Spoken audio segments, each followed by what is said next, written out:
When he's at his most ginger is when he's away from everybody else. At least so far into the novel. Flying in the air battle to defeat the first wave allowed Ginger to have intense visions. Being in the hallway outside of Flight Lieutenant Johnson's office seems to cause him intense pain. And then there was the previous chapter. Perhaps we can get clues as to who Ginger is. If we can get to the core of Ginger, then I'm sure that this is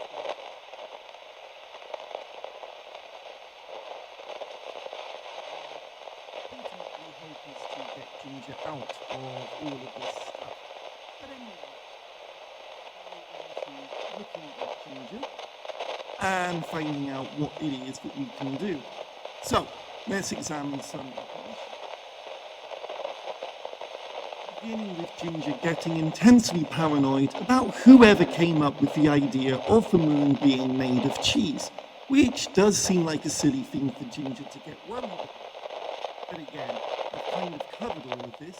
It doesn't matter too much as I'm going to bury all of it in.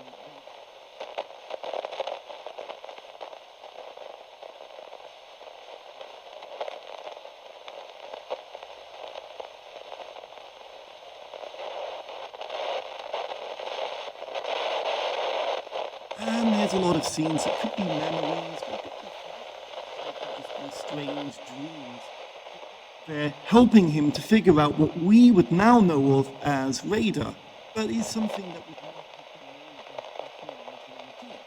After all, radar was invented during the Second World War, not the First World War. Interesting. About carrots helping people to see. During the Second World War. Basically, the Brits had invented radar, and radar was allowing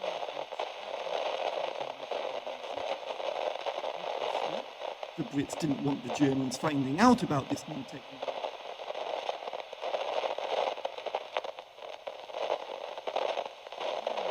And carrots. Carrots were good for the... So this is propaganda that they fed.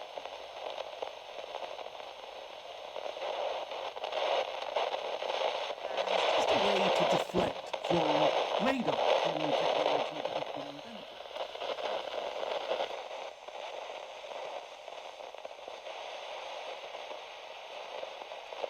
Then we come to his relationships, which can be a bit of a murky area with Ginger. Whereas previously he seemed to lack commitment towards Deirdre, here he is much more ready to throw himself into the ring. I mean, there's a lot of talk about I have never desired children. This, I guess that this was just my way of showing Ginger's commitment.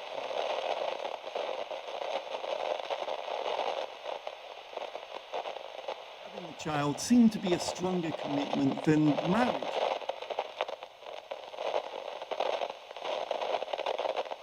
That Ginger has already stated quite clearly.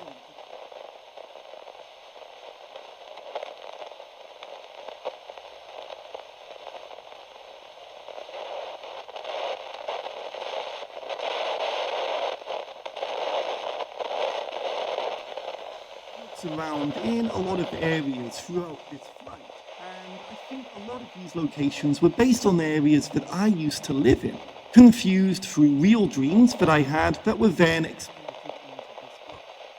I do a lot of real life circumstances, real life dreams, and I just basically put them on top of Ginger, let him deal with it. Maybe that was my kind of original psychologist chair, my original therapy. Something that we'll explore more next time, actually.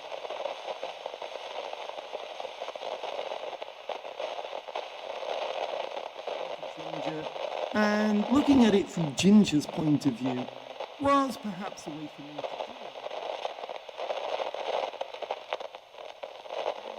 it. Ginger's floating around through space, and as we know, there's not a lot of oxygen. The Trascons also need oxygen. And so we can assume that with the Trascons wanting to come to Earth, they would need as much oxygen as you or I would. Any human now. You've got many planets to choose from. Choose the planet that is the most. Oxygen levels might be a little bit. Might be something that explains. Maybe he's not quite getting.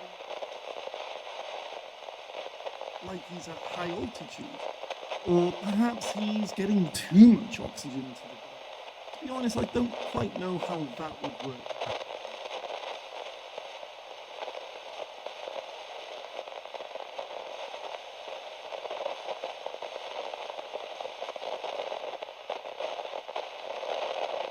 Some of the more obvious aspects of this chapter. We see that he becomes aware of himself fighting in the Great War, confronting memories that he has obviously or put aside or done something to avoid.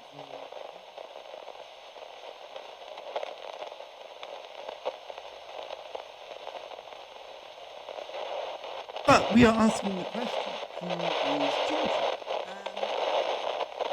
And himself, confronting not just who he is on the inside, but how he appears on the outside as well. There's lots of descriptions of his physical appearance and how Holly reacts to his physical appearance. It's something that becomes an ongoing theme throughout this book.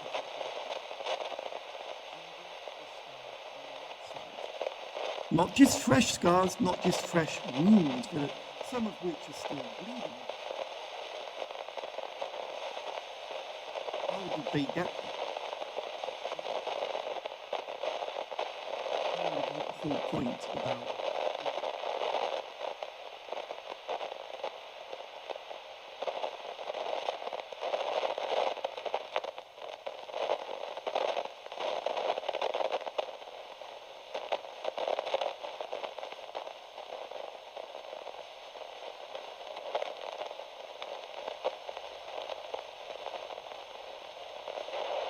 not much of that was in the original draft of the script. That's for certain.